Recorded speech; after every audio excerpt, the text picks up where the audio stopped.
hard. ¿Cómo funciona el hard? A grosso modo, ¿qué es lo que hay que tener en cuenta y saber? Porque sobre esa plataforma van a correr nuestras herramientas y nuestros programas cuando se vuelvan ejecutables. Entonces es importante entender que ahora cuando empecemos y digamos, bueno, vamos a crear una variable y vamos a reservar un espacio en la memoria, que todos entendamos de qué cosa estamos hablando. O sea, la memoria, qué es la memoria, cómo está el procesador, qué hace con la memoria, cómo se organiza la memoria, etcétera, etcétera, etcétera. Y desde ahora hasta el final del año, entonces ya nos enfocaremos plenamente al lenguaje C, que es el motivo central de esta materia, la informática web. Evidentemente que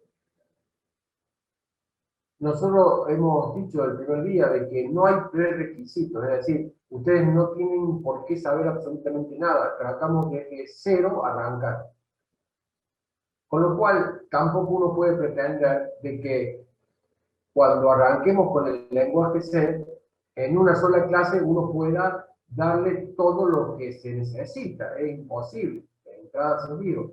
Con lo cual vamos a ir de menor a mayor. Vamos a tomar simples programas, vamos a ir aumentando su complejidad y vamos a ir agregándole los temas que el programa especifica y vamos a llegar en un momento a dominarlo todo.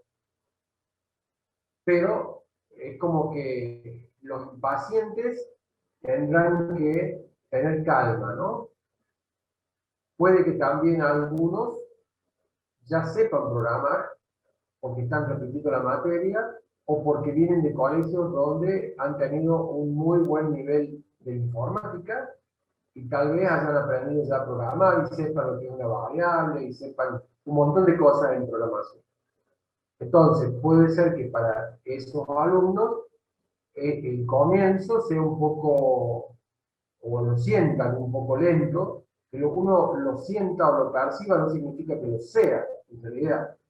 Porque para otros, para los que no saben absolutamente nada, puede resultar también demasiado rápido y para otros demasiado lento. Todo depende del grado de conocimiento que se tenga. Entonces, está planificado el avance de acuerdo al cronograma, ¿no? Entonces, ese va a ser el ritmo que vamos a marcar.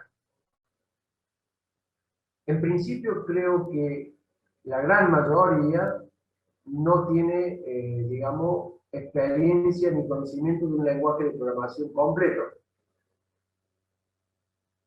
En principio, creo que esa sería la mayoría del curso.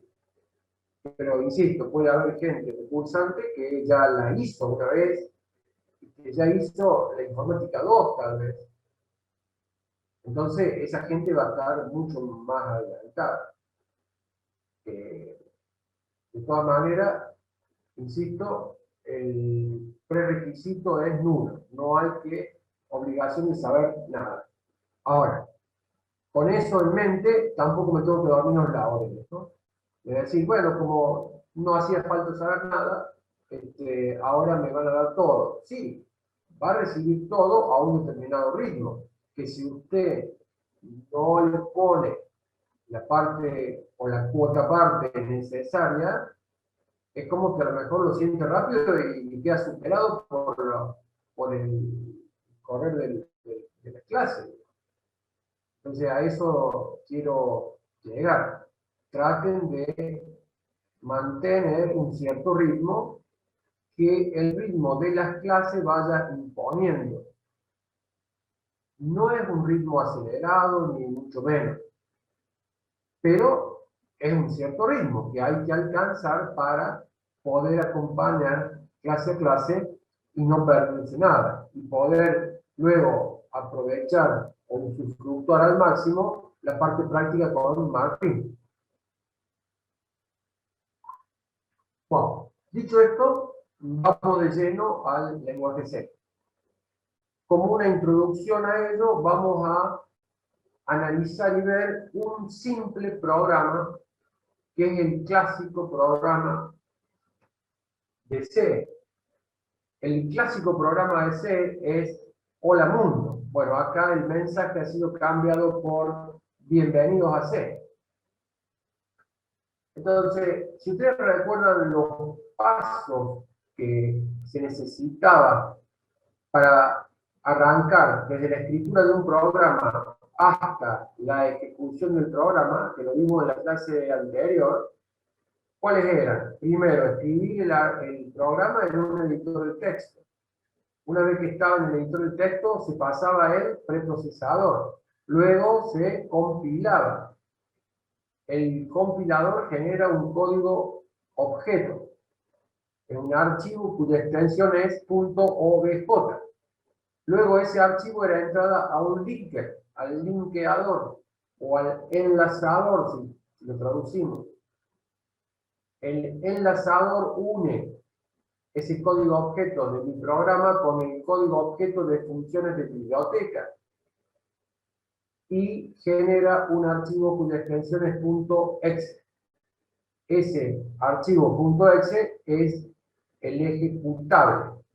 Y en la última fase hay un cargador que lo toma desde el disco y lo trae a la memoria y lo ejecuta. Wow. Esto que están viendo ustedes es la primera parte, o sea, es un programa en C escrito en un editor de texto. Por eso aparecen las líneas acá que indican cada una de las filas del archivo de texto. Las dos primeras líneas que ustedes ven son comentarios. Son comentarios. En C, como en cualquier lenguaje de programación, los comentarios son importantes porque van aclarando a quien lee este programa qué cosa se ha pretendido hacer o qué cosa es este programa. Entonces ustedes ven acá el símbolo de la barra, del slash, se llama esto en inglés, slash, barra invertida, digamos, o barra, no sé, barra inclinada. Bueno, dos veces el símbolo de la barra inclinada abre el comentario. Esta es una línea de comentario que termina cuando usted le da el enter y avanza a la próxima fila. Entonces acá se repite porque vuelve a abrir el comentario. Entonces las dos primeras líneas son comentarios. Justamente acá le dice que es el primer programa en C. Y acá le dice que es la figura 2.1, porque justamente es del capítulo 2. La introducción al lenguaje C es el capítulo 2 del libro de Dated y Dated, que es la bibliografía que se ha recomendado. Entonces dice que es la figura 2.1, ¿no? Sí, porque este programita está sacado del libro. Es copia textual de la figura 2.1 del libro. Bien. Entonces, el comentario también se puede escribir de otra manera, que es lo que se llama el comentario multilíneas, porque este es un comentario de una sola línea. Tengo un símbolo de apertura del comentario y el final es automático porque está dado por el enter. Cuando usted quiere escribir y avanzar en el editor de texto, da enter para que el cursor vuelva al principio de la siguiente línea. Entonces, el enter cierra la línea de comentario. Ahora, si usted quiere hacer un comentario de muchas líneas y no tiene que estar abriendo en cada línea con el barra barra, entonces se usa la barra inclinada y un asterisco. Y eso abre el comentario. Y esa forma requiere que haya otro símbolo para el cierre del comentario. Si la apertura es barra asterisco, el cierre es asterisco barra. Esa forma se la conoce como comentario multilínea. El comentario multilínea, cuando la cantidad de líneas es grande, a veces se comete el olvido de poner el cierre del comentario. Entonces, todo lo que sigue, como en este caso, que es parte integral del programa, queda como si fuera un comentario. Entonces, cuando usted pasa el preprocesador y compila, da errores, porque todo lo ve como comentario. En cambio, el barra barra permite hacer los comentarios y no olvidarme del símbolo de cierre, porque es automático con el enter. Si yo escribí este programa es porque hice avance, hice un enter acá. Si no, no puedo pasar a la línea 3. Entonces yo me lo olvido. De las dos formas, creo que esto es recomendable. El otro no es que no se pueda usar. Si usted es un tipo o una señorita que no es así despistado, descuidado o que se olvide las cosas, entonces el otro perfectamente se puede usar. Este tiene como asegurado el final del comentario. Bueno. La línea número 3 es una directiva del preprocesado. Esto significa que numeral include, que incluya a la biblioteca de funciones estándar. STD es de estándar, IO de input-output. Entonces, esta es una función, perdón, es una biblioteca de funciones de entrada-salida estándares. ¿Qué serían las funciones de entrada y de salida? Bueno, en un entorno de programación, usted tiene la pantalla para visualizar resultados y tiene el teclado para capturar entrada de datos.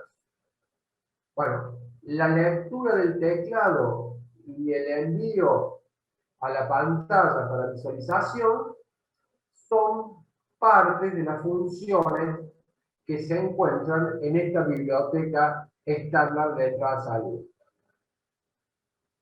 Una de ellas es la que tenemos que en la línea 8, que ya vamos a llegar, pero es el printf. Printf es una función de la biblioteca estándar IO. Si nosotros no pusiéramos esta línea, cuando el preprocesador pasa, luego no entiende qué es printf, porque printf no es ni ningún comando ni ninguna sentencia de C. Printf es simplemente el nombre. A ver, hay personas que saben esto.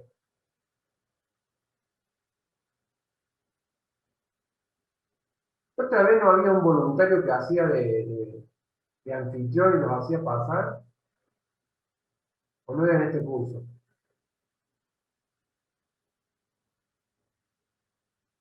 No, no era. Ahí le pusieron en el comentario que el que es el anfitrión que no tiene micrófono. ¿Qué me puso, perdón? ¿Que quién hace de...? A ver, Dice Juan Cruz Mora, sí, ah, yo, pero hoy no tengo micrófono.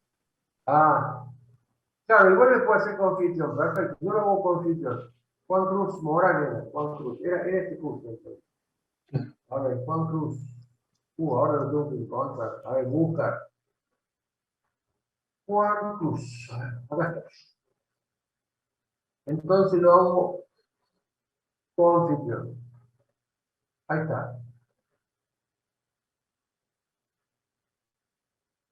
Entonces usted se encarga de mirar lo que entra en la sala de espera y los hace pasar. Bueno,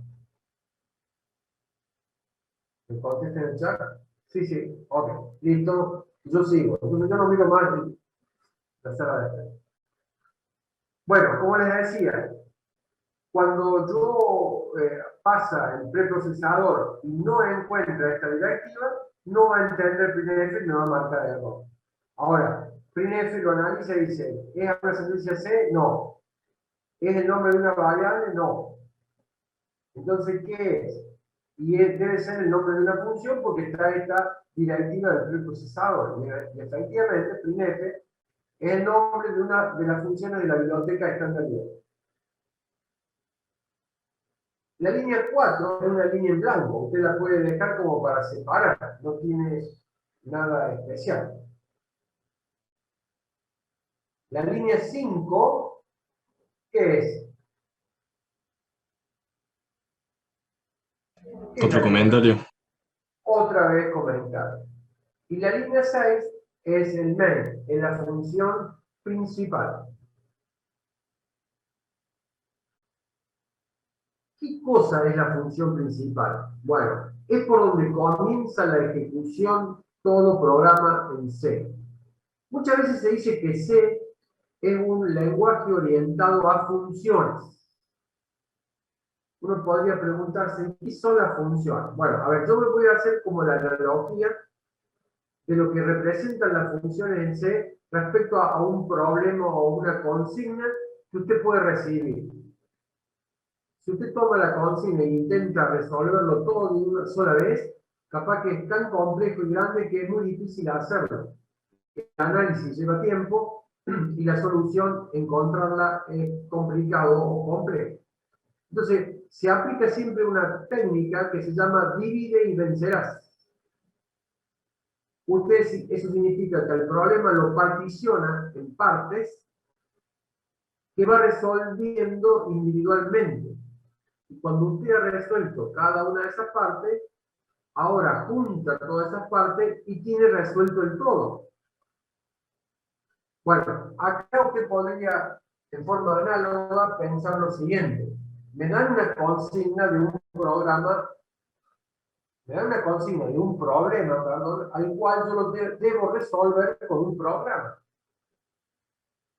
Ese programa no va a encarar la resolución del problema de una sola vez, sino que va a particionar ese problema en varias partes y lo va a resolver escribiendo una función por cada una de esas partes. Una vez que usted tiene, supóngase, dice, tengo que dividir dos números, bueno, hago una función que divide. Dice, tengo que visualizar en pantalla el mensaje de no sé qué cosa. Una función visualiza el mensaje de no sé qué cosa. Cuando usted tiene resuelto toda esa parte, la tiene resuelta con programación de funciones. Usted ha programado y ha construido funciones. Ahora las une y tiene resuelto el problema. Cuando usted una las funciones, hay una función que debe llamarse main, porque por la función main se comienza la ejecución del programa.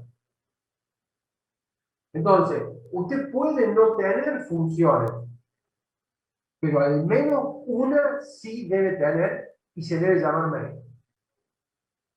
El resto de las funciones pueden estar como no pueden estar. Cuando el problema que resuelvo de una cierta complejidad, evidentemente que sí va a haber más funciones aparte de main.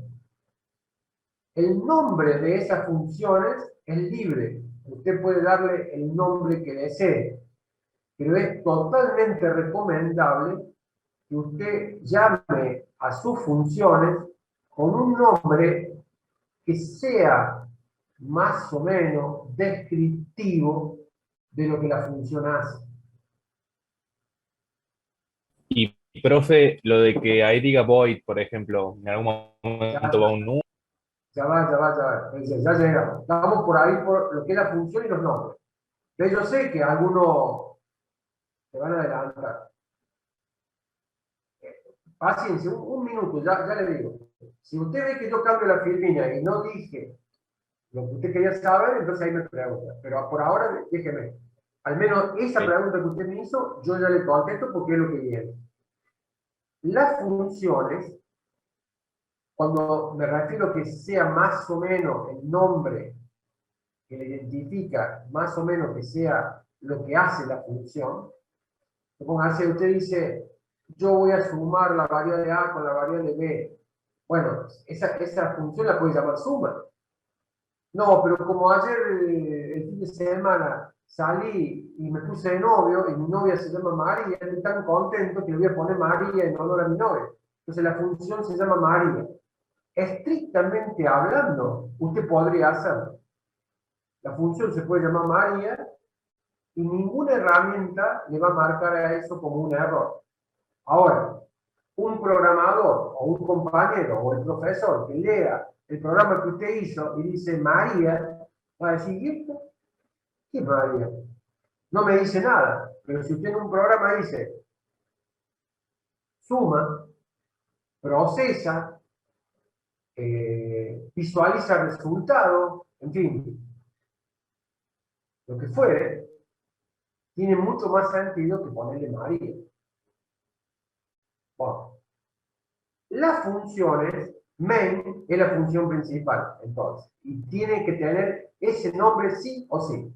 Todo el resto puede tener nombres como usted quiera, pero main debe haber una única función llamada main. Las funciones tienen un nombre, que es el campo del medio, y tiene una indicación a la izquierda y una indicación a la derecha entre paréntesis. Lo que está a la derecha es la información que main recibe. Como el ejemplo anterior, si yo tengo una función llamada suma, y usted dice que suma, le debo pasar el argumento A y B, que son las variables que va a sumar, entonces A y B van acá, encerrado entre paréntesis. Cuando aparece void, esto significa sin valor. Quiere decir que a main no le estamos suministrando ninguna información. No le estoy pasando ningún argumento. No le estoy pasando ningún parámetro. Son todas expresiones que son sinónimos. Y lo que está a la izquierda del nombre de la función es lo que la función va a devolver. Por ejemplo, si la función es suma, yo le paso A y B, ella toma el valor de A y el valor de B, lo suma y me devuelve el resultado de la suma. Entonces, si se trata de una suma, el valor de la suma va a ser un número, no va a ser una letra, va a ser un número. Entonces ese número es un entero. Entonces acá int, ya lo vamos a ver un poquito más adelante también, es la designación de un entero. Entonces main, en este caso, no está recibiendo nada y está devolviendo un entero. Obviamente que después veremos cómo se hace para devolver algo en la función. Pero todo eso, más adelante, hay toda una unidad de función. O sea que por ahora, déjenme solamente indicarles lo que es necesario para este momento de la materia. A ver, ¿le contesté a quien había preguntado por lo de void? ¿O quiere hacer otra pregunta sobre void?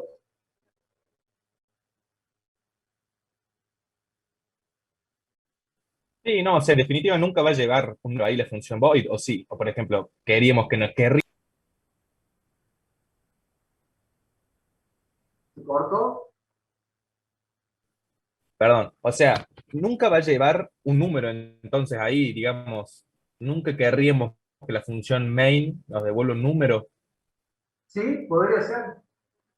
Por ejemplo, ¿para qué se usa ¿sí? eso? Por ejemplo, ¿cómo sabe usted si la función terminó correctamente? Y acá porque es muy simple. Usted ya sabe programar, ¿no? ¿O no? No, no, Bueno, por ejemplo, una función, si termina saliendo o terminando o abortando por algún error que se produce dentro de la función, entonces usted podría llegar por programación a determinar que, dada esta circunstancia, usted debe retornar, finalizar la función. Y en ese caso, devuelve un código de error. También si usted termina satisfactoriamente, puede devolver un código de decir final feliz. Entonces, no necesariamente la función debe devolver algo de un procesamiento. ¿Qué es lo más normal? Sí. Pero también puede haber funciones que sean críticas que no deben devolver nada de un procesamiento, sino simplemente devolver un número que represente un posible código de error o un posible código de salida o finalización exitosa de la función. Ok, entiendo. Perfecto. Seguimos acá entonces. La función, entonces, aparte de tener el nombre, los argumentos que recibe y lo que devuelve, luego entre llaves, en la línea 7 y 9, una llave que se abre y una llave que se cierra, indican el cuerpo de la función. Entonces la función tiene un encabezado, que es esto, y el cuerpo de la función. Todo lo que está escrito dentro de las llaves es lo que la función hace. Ven cuando acá tengo el cierre, la llave de cierre, tengo el comentario que dice final de la función B. Porque la función termina acá. Ahora, acá dentro, entre estas llaves, puede ser tan simple como una sola línea, o puede ser tan complejo como 1000 líneas, si quieren ustedes.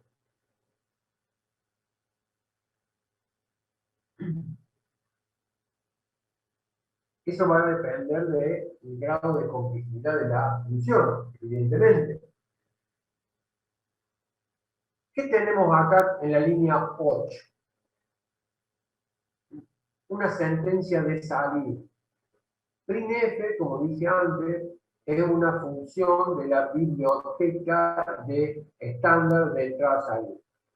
Printf es para visualizar en pantalla. Fíjense, como una función, entre paréntesis, recibe la información.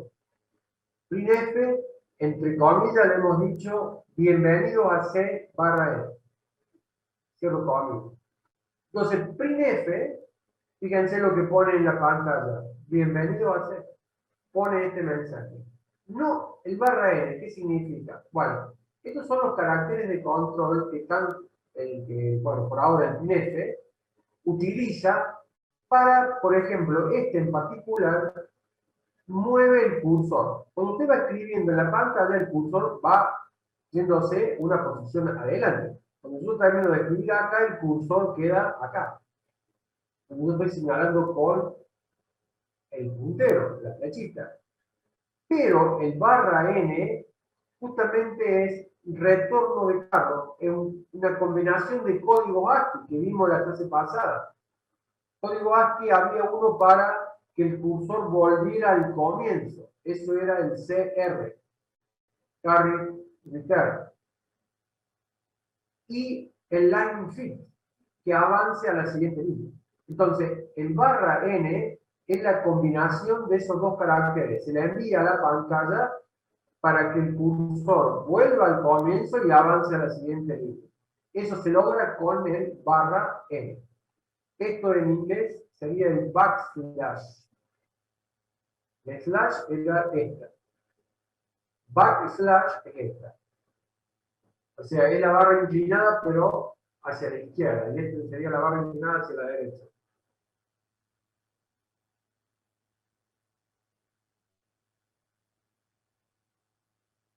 ¿Quedó claro con esto? ¿Y el barra N?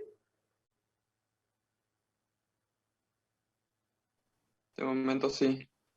Bien. La visualización en pantalla, entonces, es lo que aparece. Bienvenido a C. Fíjense, uso de dos funciones printf. Al mismo mensaje de antes, en vez de usar un solo printf, yo puedo usar dos. En uno digo welcome, bienvenido, cierro comillas, no pongo barra N, no pongo nada, termino, avanzo, otra vez printf, y le digo AC barra N. Entonces, cuando la primera sentencia del printf se ejecuta, llega hasta acá, welcome, y el cursor queda ahí. Avanza y ejecuta esto. Entonces ahora escribe A, C, y ahora con el barra N, el cursor vuelve y avanza, y queda acá. O sea, yo no tengo ningún impedimento para usar más de un printf. Y ahora uso de múltiples barra N. Fíjense, si ustedes pusieran en un solo printf, welcome, barra N, to, barra N, C, barra N, miren cómo aparece en la pantalla. Bienvenido, el barra N que me hace, el cursor que estaba acá, lo vuelve y avanza. Luego escribe tú, entonces tú, el cursor queda acá, pero como hay un barra N ahora, retrocede y avanza. Escribe C y el signo de admiración, el cursor está acá.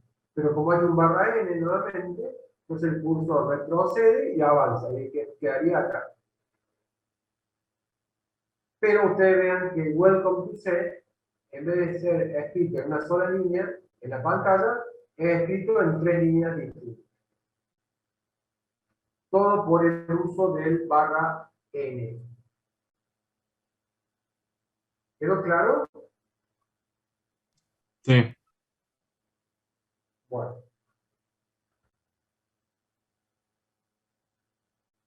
Eso era un simple programa, ¿no? 9 líneas. Ahora vamos a... Profe, ahí le preguntan algo en el chat. A ver, no tenía el chat tampoco. A ver, déjenme ver. Eh,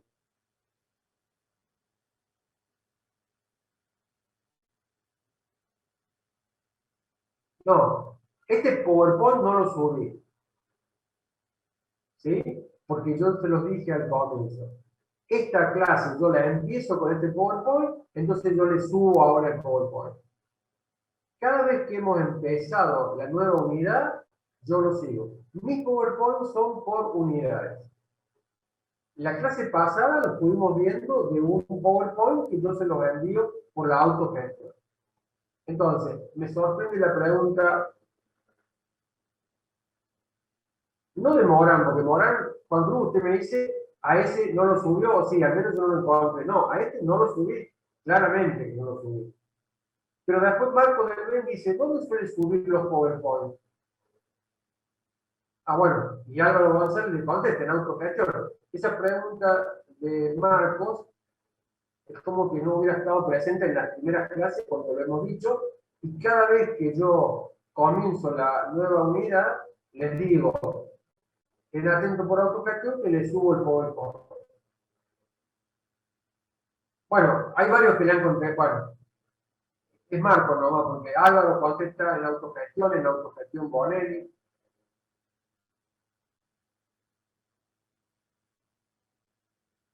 ¿Cómo sería? Bueno, Marco ya quedó claro. Ok, contento. ¿Qué dice Álvaro? ¿Hay que escribirlo todo junto, profe? ¿O se puede usar el espacio? ¿Qué sería el todo junto o se puede usar el espacio? ¿Estamos refiriéndonos al welcome to C?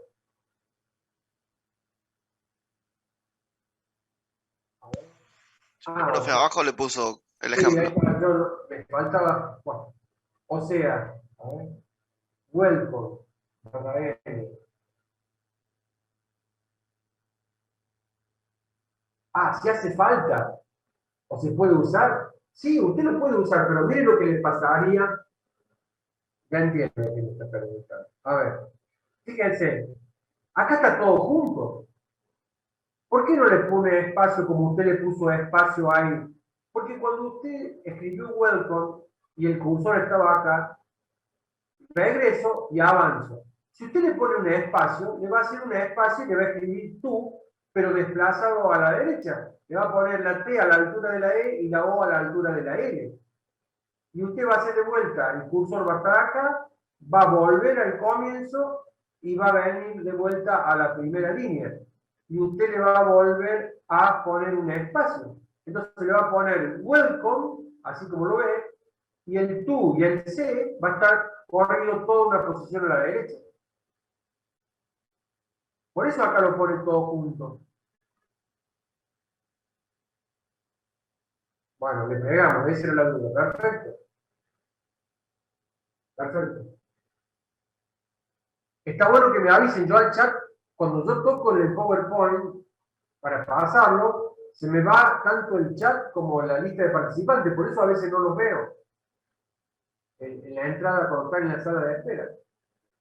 Entonces, si alguno está viendo el chat y ve que hay preguntas que se han acumulado, avísenme. Y que tenga audio, obviamente.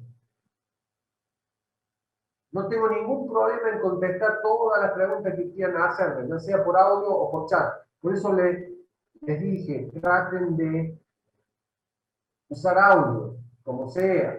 Es mucho más directo, si no, a veces uno lee y por el apuro el que escribió también escribe mal, y entonces uno lee y no lo entiende bien. Verbalmente es más fácil. Pero bueno, sí. A ver, si un día no tiene el micrófono, ¿y qué va a hacer? Y usen el chat. No, no hay problema.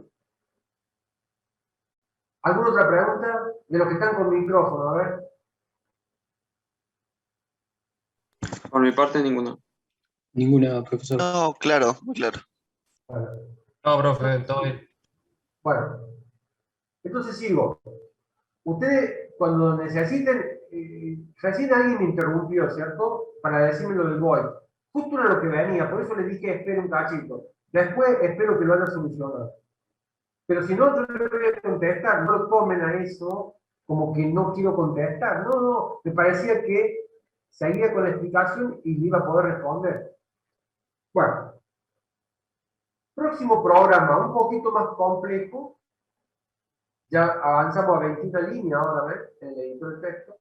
Pero tiene algo esencial en todo inicio en la programación en C.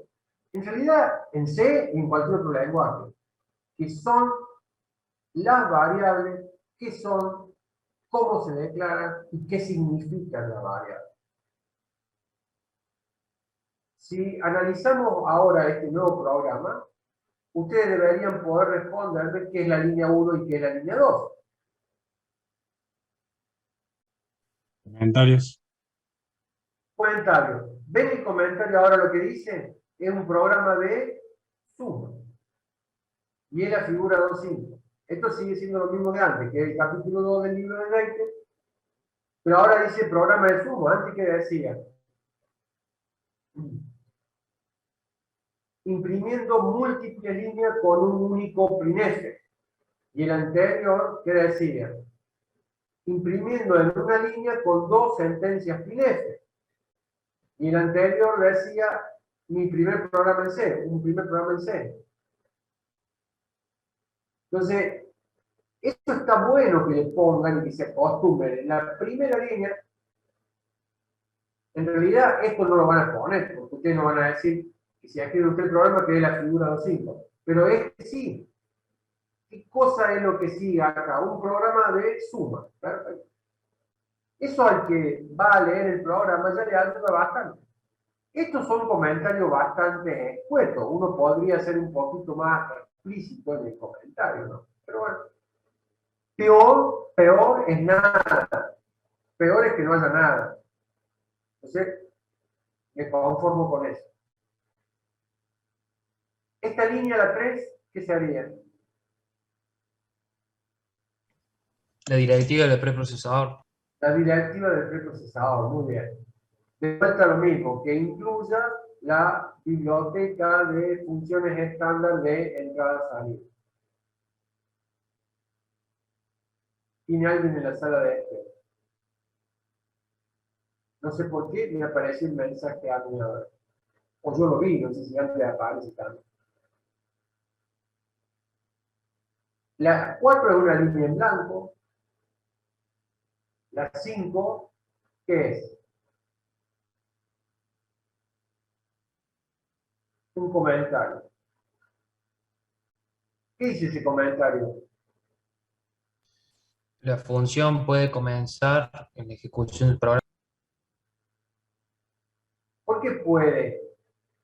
Comienza. No, Comienza, perdón. En inglés claro, estamos. pero ¿qué dice? La función que... Debe. No es el nombre de la función. La Función main. main, Esta es la función principal. Ah, está. Dice, acá dice, la función main, función principal comienza la ejecución del programa. Y acá está la función main. Llave que se abre y llave que se cierra. Una cosa importante es que ustedes vean que hay sangría. De manera que las llaves quedan solamente, ven libre todo acá. Entonces es fácil de visualizar. La función main empieza acá y termina acá. Si usted lo corriera todo a la misma línea, no sería visualmente tan destacable o remarcable esto de las llaves que se abren y que se cierran. Ahora, el tema de la sangría no es algo que impone la sintaxis del lenguaje C.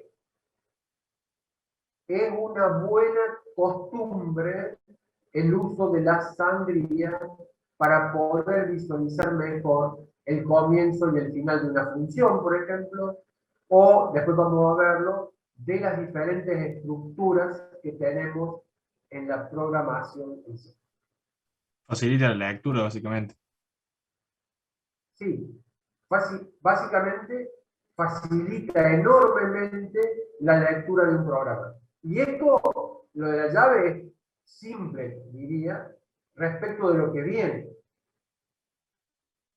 Porque usted acá tiene todo esto, no hay nada que esté encadenado uno con otro. No hay nada, esto es un solo, secuencial, digamos, todo. Pero cuando usted tiene bucles y bucles anidados, es fundamental que esté la sangría. Porque inclusive usted que va a programar, digamos, una consigna, para resolver una consigna, si usted no usa la sangría, usted mismo se pierde. Y después aparecen errores que uno no logra entender o descifrar por qué da, y es obvio que se vuelve más complejo porque no tengo la sangría. Entonces, no está marcado nada. Por ejemplo, la sangría podría marcar también si hay una parte dentro de otra parte. Entonces, lo que está dentro de otra parte se desplaza a la derecha, y entonces usted dice, estas partes, estas sentencias pertenecen a esta estructura. Y Como esta con las estructura, condiciones, por ejemplo, ¿no? ¿perdón? Como con las condiciones, por ejemplo. Claro. Usted ya sabe programar. Tiene que hablar, ¿verdad? No, muy básicamente en Arduino he programado nomás, pero de C nada. Está bueno, en Arduino. Y Arduino es base, es un C++, digamos, de Arduino, más o menos. Pero es C, es la sintaxis de C, y son las Claro. estructuras de C. Es Entonces, una, ¿puedo decir algo? sí, sí, Es programación orientada a los objetos. sí. El que ha programado ya con Arduino y alguna ventaja, digamos, respecto de este momento del curso, tiene. Y obviamente que le va a resultar más fácil entender. Pero ojo, Arduino por ahí mete muchas cosas que, uy, ¿por qué se hace así? No sé, pero así se hace y anda. O sea, Arduino es como que está faltándole mucho fundamento. Pero como Arduino hay que entenderlo así. Está orientado al jovista. Y jovista podemos ser todos cuando no hemos estudiado ingeniería. Pero cuando usted estudia ingeniería, y más si estudia electrónica, como es la carrera que están haciendo, entonces hay que saber dar respuesta de todo. Entonces, estas materias, como esta informática 1, debería a ustedes brindarle los conocimientos para poder responder cualquier pregunta que se le haga. No puede ser que la respuesta sea, la verdad que no sé, pero anda igual. Para un codista está todo bien, para un ingeniero no. Si no, ¿cuál sería la diferencia entre un codista avanzado en Arduino y un ingeniero? Capaz que el codista haga cosas más lindas que el ingeniero. Pero hacer por hacer en sí mismo da cierto placer, uno se saca la gana, o sea, le pone mucha energía, le habrá pasado a más de uno de lo que está escuchando, cuando usted se dedica a un hobby. Pero no se trata de juzgar por lo lindo y por lo bien que usted lo hace y se siente y todo lo que usted sabe, que son los hobbies, sino de poder encontrar las respuestas a todo lo que se plantee. Un ingeniero no debería decir nunca, no sé, pero anda y ahí termina. Mirá, no lo sé, pero lo voy a averiguar, lo voy a estudiar el problema y te voy a dar la solución. El conocimiento se va construyendo en la medida en que nosotros sepamos los fundamentos y sepamos dar razones de lo que está pasando. Si no, fíjense, ingeniería es para resolver problemas. Para eso lo buscan al ingeniero. Ingeniero, tengo este problema, lo busco usted, lo contrato para que me lo resuelva. Pagada la responsabilidad que le tiran al ingeniero. Pero bueno, esa es una de las misiones del ingeniero, resolver problemas. Entonces, por ahí, también pregúntense, porque están en primer año, si realmente es la vocación que tienen de estudiar ingeniería. Porque a veces algunos dicen que no les gusta resolver los problemas. Si a usted no le gusta resolver problemas, ya sea en la parte práctica de las materias o en los laboratorios cuando hablan, porque están en primer año y todavía no han entrado a un laboratorio, si usted siente que eso no lo atrae, cuestiónese si ha elegido adecuadamente la carrera. Y puede tranquilamente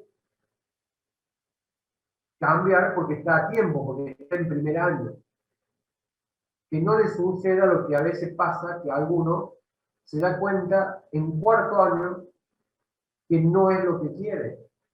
Y han pasado 4 años de su vida en algo que finalmente no concreta ni completa. Entonces en esto hay que ser bien honesto consigo mismo. Lo mío es estudiar una carrera, pero es ingeniería realmente y es electrónica. Cuando ustedes se contesten esa pregunta, pero con total honestidad, van a ver cómo estudiar ingeniería, resolver los problemas, va a ser algo que lo van a hacer con mucho interés y mucho gusto. No lo van a hacer por la obligación de que están estudiando y porque el profe me puso y porque me pusieron el práctico. Lo van a hacer convencidos de que es lo que han elegido y es lo que quieren hacer y es lo que les gusta. Y por eso lo hacen, porque cuando a uno le gusta algo, estudia, practica, consulta, hace búsqueda por internet, porque quiere apasionadamente aumentar el conocimiento sobre esa área o sobre ese tema. No deben sentir que su carrera universitaria es una imposición, ya sea de parte de la familia, de parte de uno mismo, de la sociedad, de los amigos, del vecino, no sé, de los parientes. La carrera a ustedes le va a marcar su futuro. Una vez recibido, van a trabajar de esta carrera, de esta profesión. Entonces, imagínense lo que es solo pensar que el resto de mi vida voy a hacer algo que no me gusta. No, piénsenlo. Es no sé, el consejo que les doy. Bueno, la función main ya la vimos. Esta es la 5 en el comentario. Esto es main. No recibe nada, devuelve una entera. Eso es el encabezado de la función. Y en el cuerpo de la función aparecen estas líneas que resultan nuevas porque estas no estaban antes. Y esto es lo que yo dije al comienzo. Esa línea es la declaración de las variables.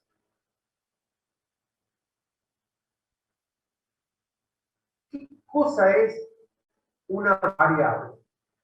Bueno, a ver.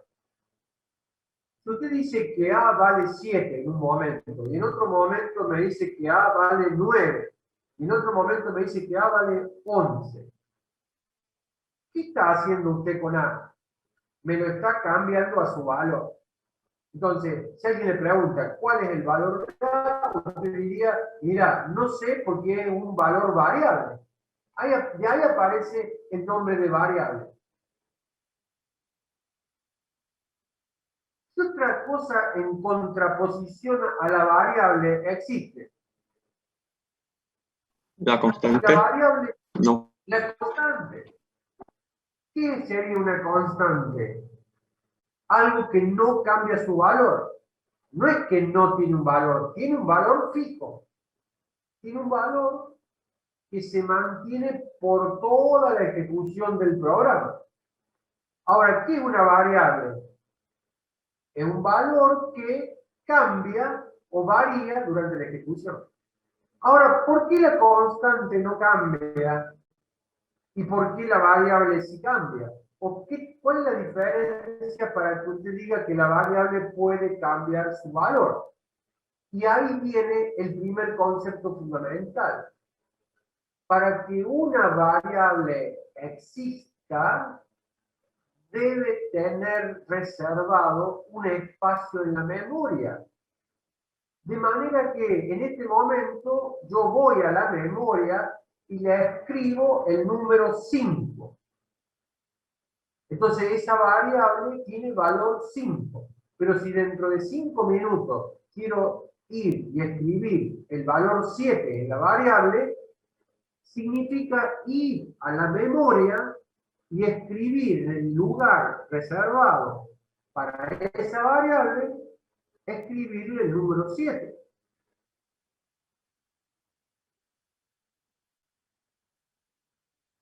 ¿En qué difiere la variable de la constante? En que la constante no tiene un espacio reservado para su almacenaje.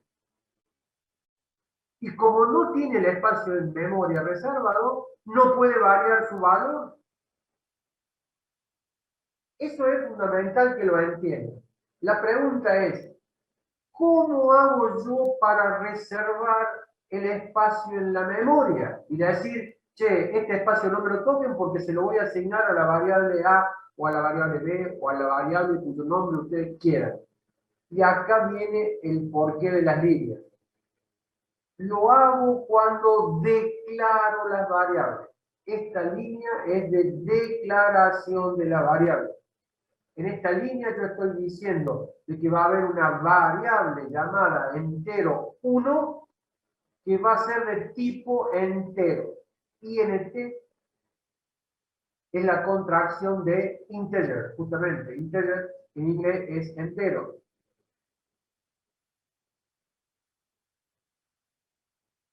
Existen más de un tipo, ¿sí? Si la variable, lo que usted va a almacenar en ese espacio de memoria, es un código ASCII de una letra, entonces eso es un char, un carácter. Estoy castellanizándolo, ¿no? En inglés, el carácter es carácter, se escribe. Entonces, char es el comienzo de esa palabra, es la contracción, y sería otro tipo de variable. Entonces, la variable, si es numérica y es entera, un número entero decimal, es del tipo int. Si es la letra A del código ASCII, es un tipo char. Lo que vimos en la clase pasada, ¿qué pasa si la variable va a ser de punto flotante? ¿Cómo se va a llamar el tipo de la variable de tipo flotante? Float.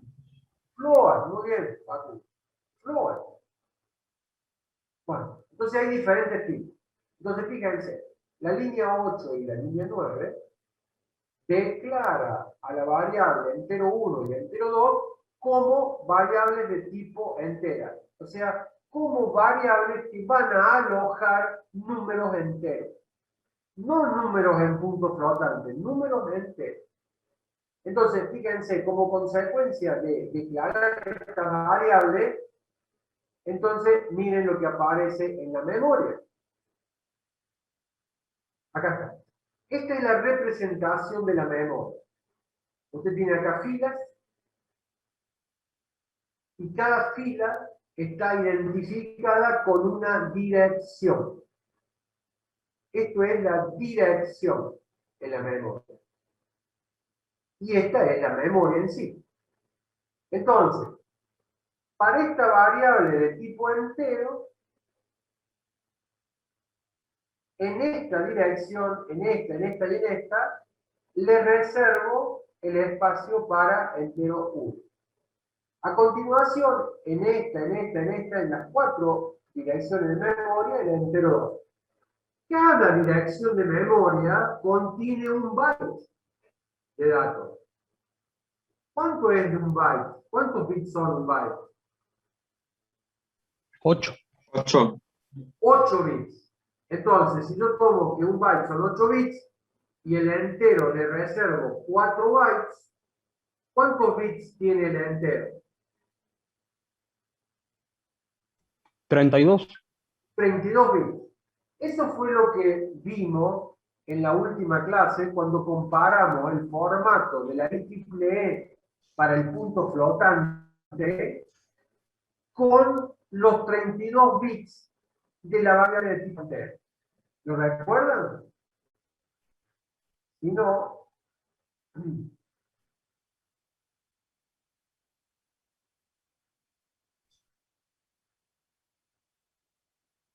en la unidad 2,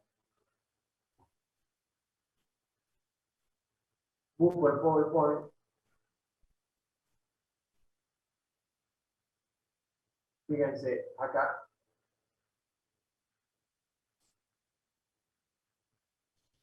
Teníamos puntos flotantes.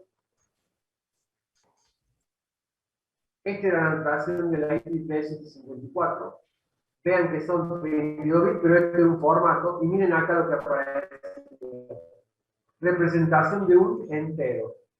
31 bits más el bit de signo. Total 32 bits. Y ustedes acá tienen un número como una combinación binaria, un número binario de 32 bits. Ese es demasiado simple el formato que representa un entero.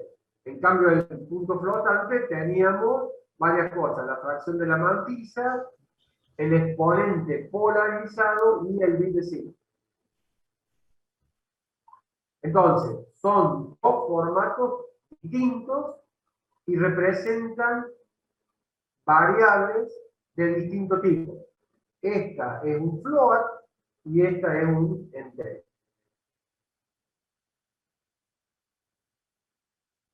Bueno, vuelvo al PowerPoint.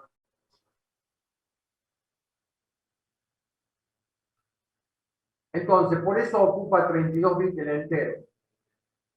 Y más adelante, en la línea 17, está la declaración de la variable sum. Y el comentario que dice, variable en la cual sum será almacenado. Entero 1 y entero 2 tienen comentarios como primer número a ser ingresado por el usuario. Segundo número a ser ingresado por el usuario. Fíjense, seguimos. ¿Qué dice la línea 11? Esta la tienen que saber. ¿Qué dice? Que imprima en pantalla para ingresar el primer número. Sí, señor. ¿Por qué dice que es eso? Porque usa print F. ¿Qué es print F? Para imprimir algo en pantalla. Función de salida. Función eso. Función. Es No. una función de la biblioteca estándar IO. Es una función de la biblioteca de entrada-salida estándar. y me permite visualizar datos en la pantalla. Entonces, ingrese el primer entero. Y esto es lo que aparece acá. Si ustedes le ponen, ustedes corren un programa que nadie le dijo para qué es, y le dice, ingrese el primer entero, ¿usted qué haría? Como usuario le pregunto, no como programador, ¿qué haría?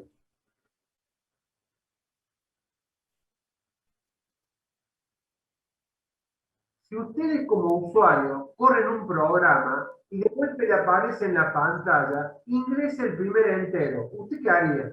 Poner un ¿Poner? 1. A ver, hablen de vuelta uno solo, a ver.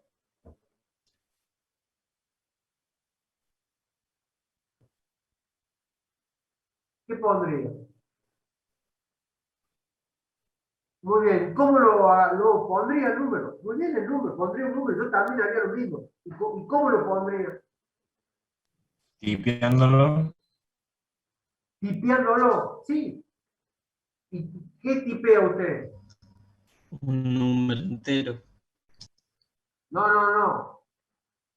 Físicamente hablando, usted dice tipeándolo. ¿Qué sería tipeándolo para usted? Todo con un dispositivo de hardware. Un teclado. ¿Y qué dispositivo de hardware es? Teclado. ¿Cómo?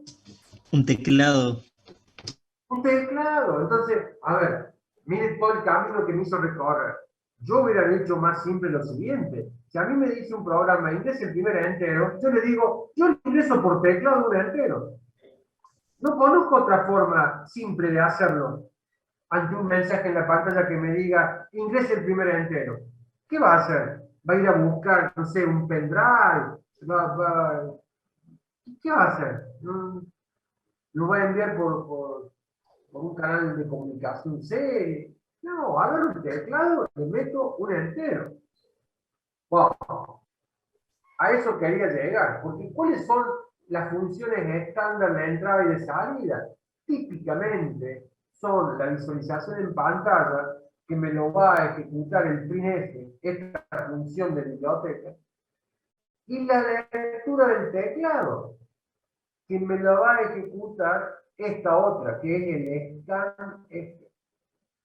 El scanf es también una función, de la biblioteca extra de entrada-salida y me permite leer el teclado. Profe, Ahora, cuando yo escribo en el teclado, digo que es input porque lo estoy tipeando hacia la computadora o cómo se define eso. No, usted no le dice nada que es input. Ahora vamos a explicar el scanf. Hasta ahora en la pantalla me apareció un mensaje que dice ingrese el primer entero. ¿Sí? Eso fue dado por esta línea. Como usted es consciente de que le han enviado un mensaje a la pantalla al usuario diciéndole que ingrese el primer entero, y usted sabe que el usuario se lo va a ingresar por teclado, entonces yo quiero saber qué teclas aprieta el usuario. Entonces uso scanf. ¿Qué información le voy a pasar? Bueno, primera parte, entre comillas, es el formato. ¿Qué cosa me va a ingresar a mí el usuario? Un entero. No me va a ingresar un número con punto flotante, digamos, con decimales. No me va a ingresar 15,43. Me va a ingresar un entero. Porque yo le estoy pidiendo un entero. Entonces, este formato, por ciento, siempre arranca con el por ciento de, es para decir, la D viene de decimal, un entero decimal. Coma. Él va a capturar el número que usted ingrese, perfecto. ¿Y a dónde lo va a guardar? Entonces yo, miren lo que le digo. Acá teníamos la memoria y esta era la dirección que ocupa la memoria. Fíjense, es como que yo le dijera a usted, che, te presté la lapicera, cuando termine, llévame a la casa. Yo le digo eso, ¿usted qué me diría? No, ¿Cómo profe, que sabe venga usted a usted. dónde me la tiene que llevar a la lapicera? ¿Eh? ¿Qué me diría? ¿Cómo saben ustedes a dónde tienen que llevarla? ¿Qué me preguntarían? La dirección. ¿A qué ¿Cuál es la dirección? dirección de su casa? Bueno, miren acá. Usted al escanef le está diciendo, mira, el usuario va a ingresar un entero y vos me lo vas a llevar, el ampersand es la dirección de la variable entero 1. Entonces usted viene acá a la memoria y dice, ¿dónde está entero 1? Acá. ¿A dónde me lo va a traer? Esta es la dirección de entero 1. O sea, escribir ampersand entero 1 es como decirle, llévamelo a la 0x1010. El 0x es una indicación de que este número está en hexadecimal.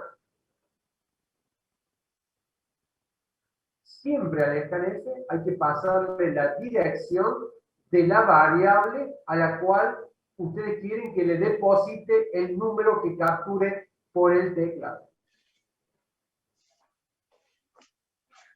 Y siempre es con el ampersand, que es la dirección de la variable. Es como lo que les dije antes, usar la lapicera y después llevarme a la casa, toma, ¿a dónde? A la dirección de la casa mía, o a la dirección de la casa de mi padre, o a la dirección de la casa de mis hijos. Pero tengo que darle la dirección de alguien. La dirección de significa el ampersand. La dirección de entero 1. Entonces, el scanf, un poco que le contesto eso si tenía que poner in, no, usted va a ingresar y cuando usted ingresó el número, ¿qué hace después? Pero esto le tiene que salir intuitivamente como usuario, no como programador. Cuando usted le dice ingresar el número, ¿usted qué hace? Escribe 45 y después ¿qué hace? Enter. El enter. 45, enter. El scanf, cuando detecta el enter, da por finalizada la lectura del teclado, toma el número que usted escribió y se lo deja en la memoria en la dirección de la variable que usted le haya indicado acá en el llamado al scanf. Entonces va a venir acá entero 1 y se lo va a depositar. El comentario que se puso acá en el programa dice lee un entero. Línea 13 de vuelta en blanco, 14, print de vuelta. ¿Qué hace? Ingrese segundo entero. Acá aparece en la pantalla, ingrese segundo entero. Después del printf, scanf. Por ciento de, pero ahora, ¿en qué dirección le pide que le ingrese el segundo entero? ¿Se lo va a depositar dónde? En la dirección de entero 2. Entonces acá tiene que estar, fíjense, para que scanf pueda hacer uso de esta variable, esa variable debe estar previamente declarada. Por eso se dice, una variable no se debe usar antes que haya sido declarada. Pero es obvia la razón. ¿Por qué? Porque usted le estaría diciendo, anda a la dirección esta y esa dirección no existe. ¿Por qué? Porque no fue declarada. En cambio acá sí fue declarada antes, ¿ves? Acá está. Antes de usarla, ya la declaramos. ¿Qué significó haberla declarado? Haber reservado el espacio correspondiente en la memoria. Entonces yo ahora, una vez que tengo declarada la variable, tengo asegurado ese espacio reservado en la memoria. Por lo cual, ahora le puedo decir a un scanf, captura del teclado lo que ingrese el usuario y llévamelo a la memoria, a la dirección del entero. Y finalmente, acá hay una declaración de variable nuevamente. Sum es un entero. Entonces sum aparece acá, con su espacio reservado.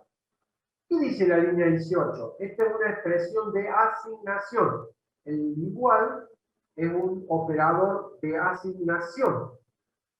Usted le asigna a sum la suma, este es el operador aritmético de la suma, de la variable entero 1 y la variable entero 2. ¿Qué hace el programa acá?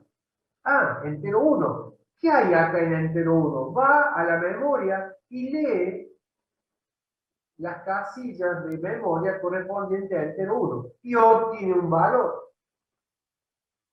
Lee luego el contenido de la memoria en entero 2 y toma otro valor. Y a eso lo suma con la de lo que capturó de la memoria de entero 1.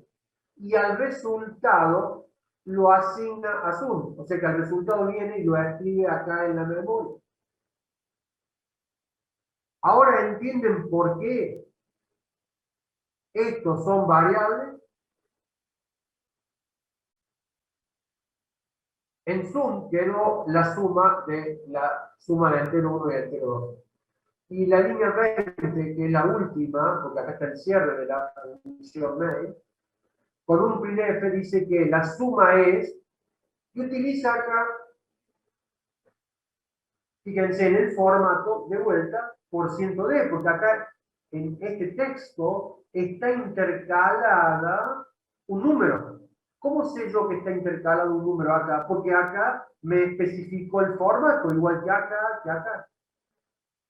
Entonces, en el printf, poner %d significa que me va a imprimir. La suma es, sí, está el formato, pero ¿de dónde va a sacar el resultado? Bueno, coma, y acá el sum. Entonces, como sum, en la línea 18, se le escribió, uno diría en términos de C, se le asignó la suma de entero 1 más entero 2, y entero 1 era 45 y entero 2 era 72, la suma da 5 y 2, 7, 7 y 4, 11, 117. Entonces acá va a imprimir, la suma es 117. Porque usted le indica acá. Imprima suma, dice el comentario. Y terminó la función main y terminó el programa. ¿Quedó claro? Por supuesto.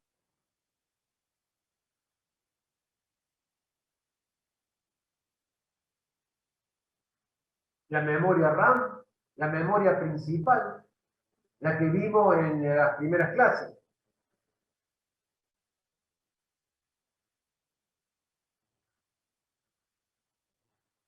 ¿Alguien más quiere consultar algo? Profe, la variable sum podría haber estado declarada arriba sin problema, ¿verdad? Es lo mismo. También, exactamente. ¿Cuál es la única condición? Puede estar declarada en cualquier parte, pero con una condición. ¿Cuál es? Que esté dentro de la variable principal, No, la función principal, perdón. no. Que no se declare después de que la uses. Claro. Dicho de otra forma, que esté declarada antes de que se use. Ah, bien. Por Gracias. ejemplo, sum no lo podés declarar al final de todo, sí o sí, antes de hacer justamente la suma. Acá la estoy usando la variable. Entonces tiene que estar antes de la línea 18. Esta declaración no puede estar en la 19, en la 20. Ahora, si usted me dice que la 17 la llevo a la 10, sí, la saco de acá y la llevo a la 10, está perfecto. Es más, eso también depende del estilo con que cada uno programe. En lo personal, yo siempre agrupo todas las declaraciones de variables en una misma zona al comienzo. No hago este. Profe, No es que también puede hacerse, por ejemplo, integer 1, integer 2, también se podría hacer así.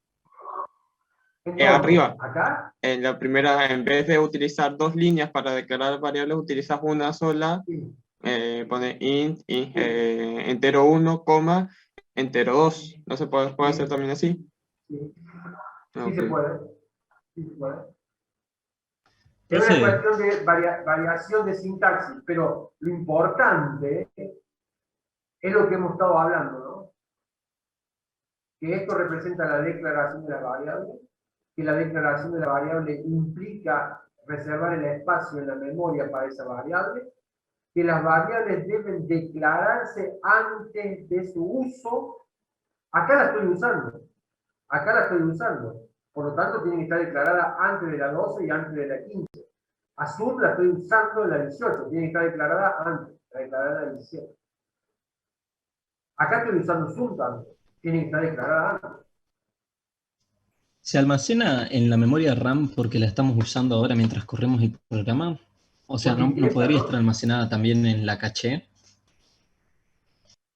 Sí, pero ya dijimos, la memoria caché no deja de ser memoria principal, RAM.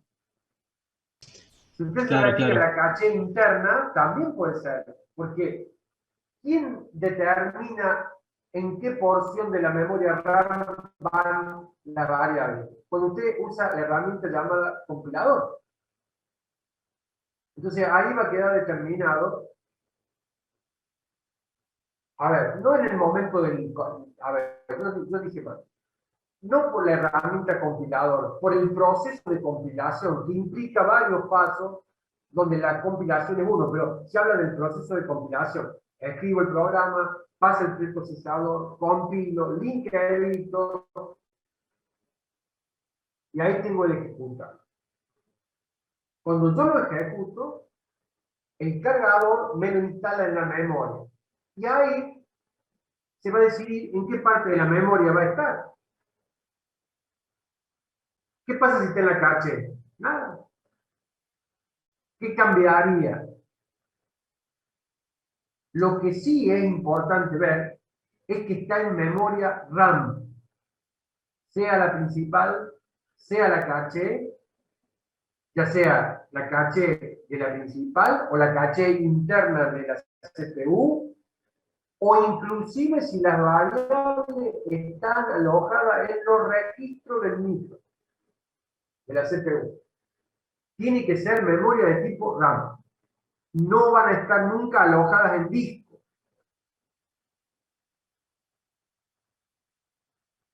¿Estamos?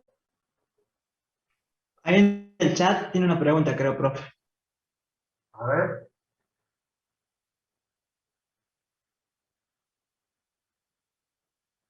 No sé a dónde empieza la 5 décadas. A ver, espérate. Ahí se la baja. Perfecto. Bueno, después se agarra. En Arduino aprendí control C más control B. Eso para el avance de retorno de carro y avance de línea. Sublime. Y con una constante arbitraria, ¿qué pasa? Constante. Bueno, no sé, ¿a qué se refiere con qué pasa? No, lo había escrito por el chat porque no tenía el micrófono todavía. Pero cuando estaba Sí. hablando de de la constante y de la variable, cómo se ingresan los valores y cómo se almacenan, con una constante arbitraria, o sea, cómo se debería declarar porque tiene que almacenarse, o A sí. ver, fíjense, usted acá puede decir entero 1 más 5. ¿Qué sería el 5?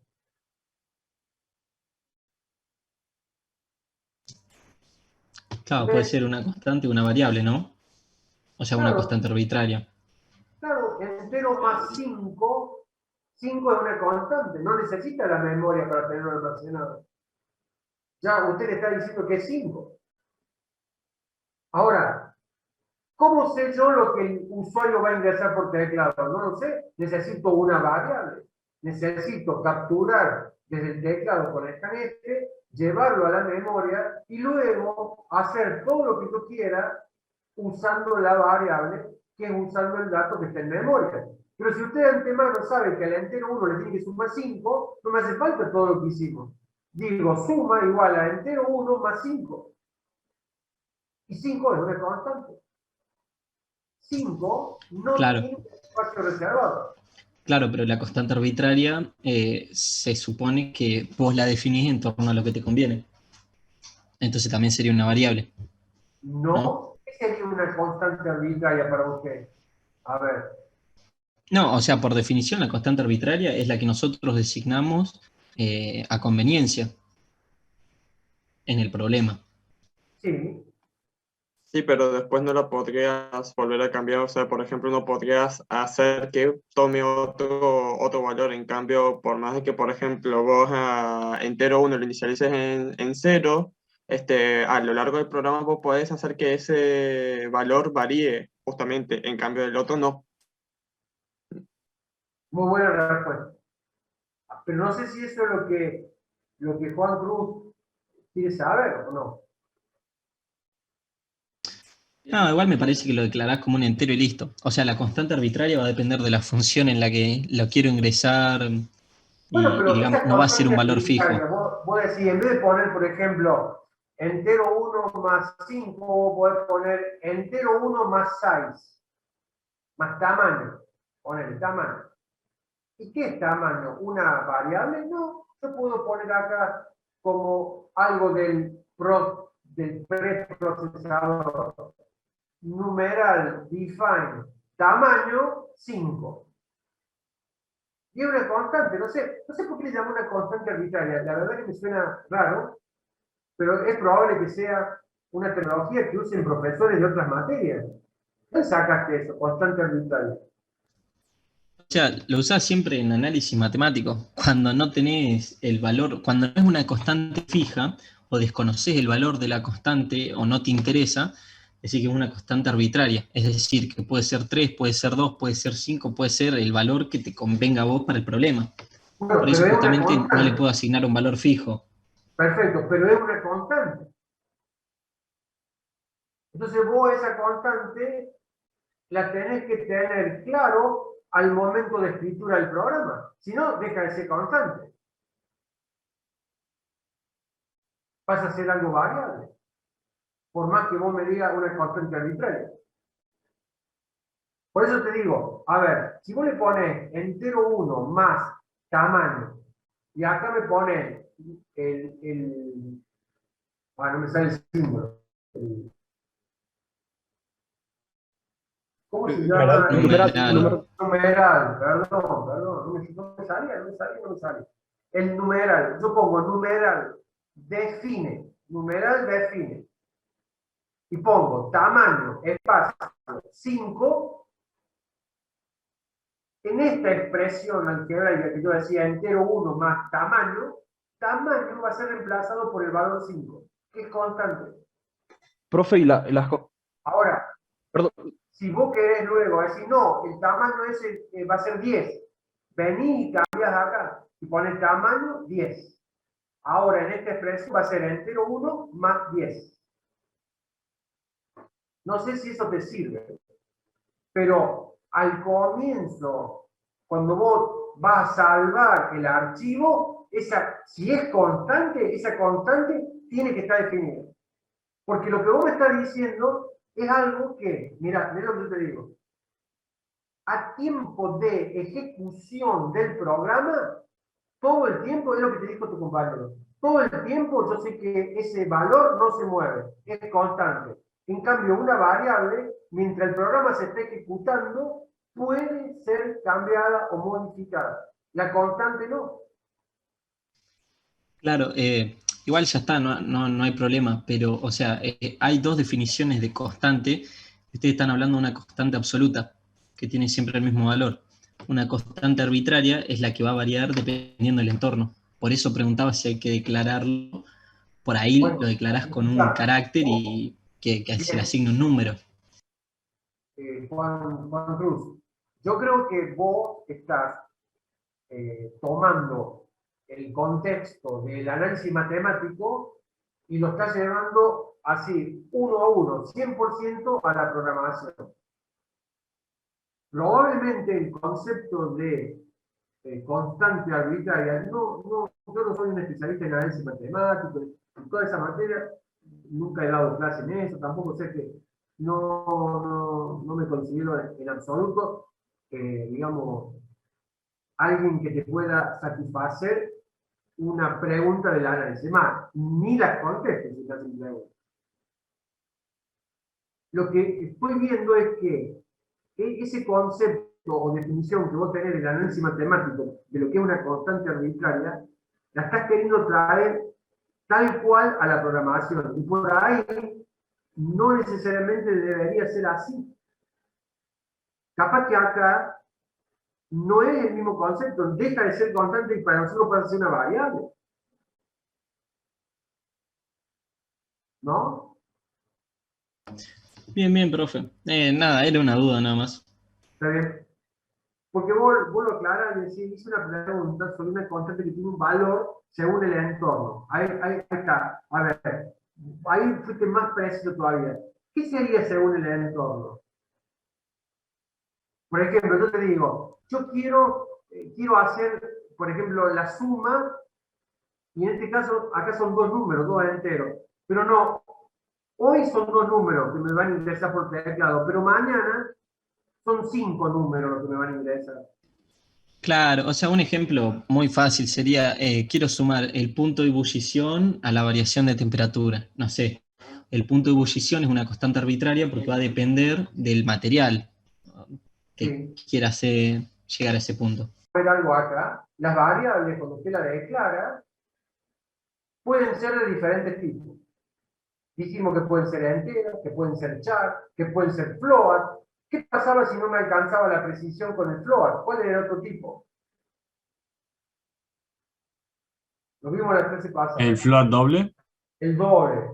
Muy bien. Que deja de llamarse float para llamarse doble. Simplemente doble, acá. Entonces, esta filmina son los tipos de datos y modificadores. Ya lo explico brevemente. Pero están todos.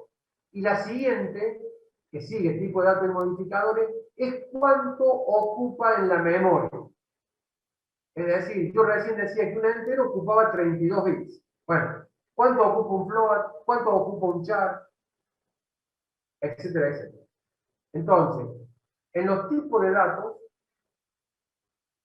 esta columna son los tipos de datos disponibles y estas dos columnas son justamente las especificaciones para el printf y el scanf. Miren, yo busco acá, recién usamos el int. Miren, %d y %d. Eso fue lo que usamos acá, ¿ves? Scanf, %d. Para decir que lo que íbamos a ingresar era un entero. Entonces, iba a estar en formato de un entero. Y que me lo iba a Es lo mismo si dejar ponemos %i, ¿y qué? ¿Y latina? o sea, como entero, en el entero, No, %i. error. No te lo reconoces, ¿eh? No, mirá, por eso la tablita. Vos ves acá en el printf o en el scan. En el scanf ves un %i, mirá. No, pero nosotros, No, o sea, yo lo he usado en C, en un compilador, y igual me lo corría al %i, como entero. puede ser. A ver, no quiero salirme, en este caso te digo, no quiero salirme a las particularidades. Quiero que el material este que tengamos lo tratemos de respetar hasta que entendamos bien esto del formato. Porque si encima le podemos agregar alguna particularidad, que hay muchas, y en este tipo de cosas hay muchas, porque vos podés decirme, yo lo usaba y andaba, pero puede ser que haya un archivo extra donde esté definiendo que el %i va a ser equivalente al %d, y vos no estás ni enterado, ¿me entendés? Ah, bien, bien. También tenemos diferentes versiones de compiladores según los estándares. Y según los estándares más nuevos, puede ser que se le haya agregado. O sea, son varias las posibilidades que puede haber en caso de que lo hayas utilizado y que haya andado bien. Por ahora, no la vamos a utilizar, nos vamos a limitar a esta tabla. Me parece que es lo más oportuno y lo mejor. Suena como lógico de decir %i solamente, pero bueno. Pero este viene de decimal, un decimal entero. De eso viene también. Bueno, si quisiera usar una variable de tipo float, entonces debo usar el %s. ¿Por qué? Acá, float, ve tipo de datos, tipos de puntos flotantes, tipos enteros. El float uso %s tanto para el printf como para el scanf.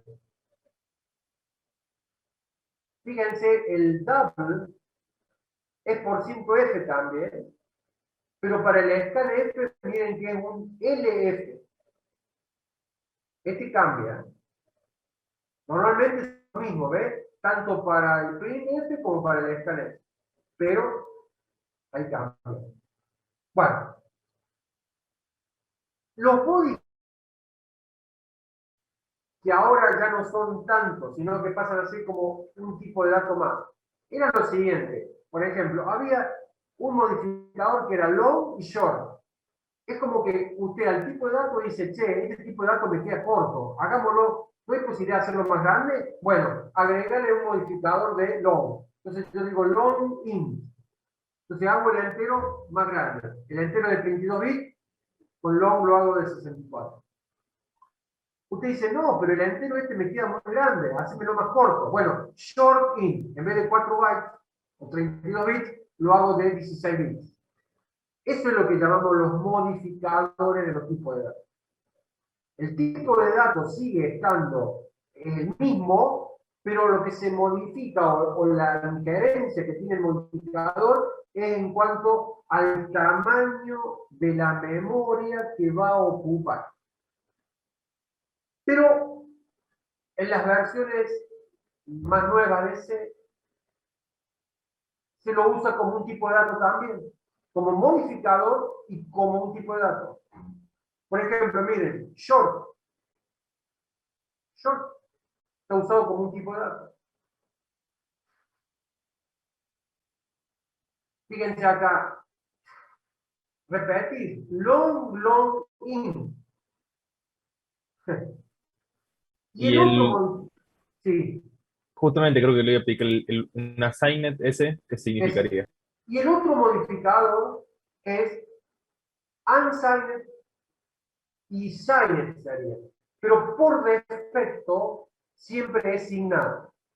Entonces, si usted dice int, por ejemplo, solo int, esto es un número entero que tiene signo, es con signo. Entonces, el signed sería innecesario ponerlo.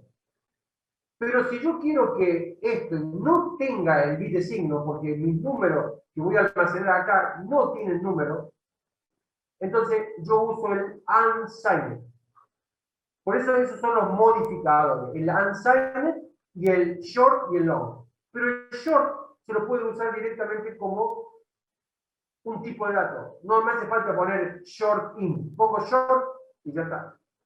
Pero son todos referidos a tipos enteros. Entonces poner short solo es equivalente a short int. Y la otra tabla, que ustedes tienen que ver, les aconsejo que la impriman. Cuando yo les mande esto mañana, imprímanla y ténganla. El short ocupa 2 bytes, 2 bytes. El char ocupa 1 byte. El int ocupa 4 bytes.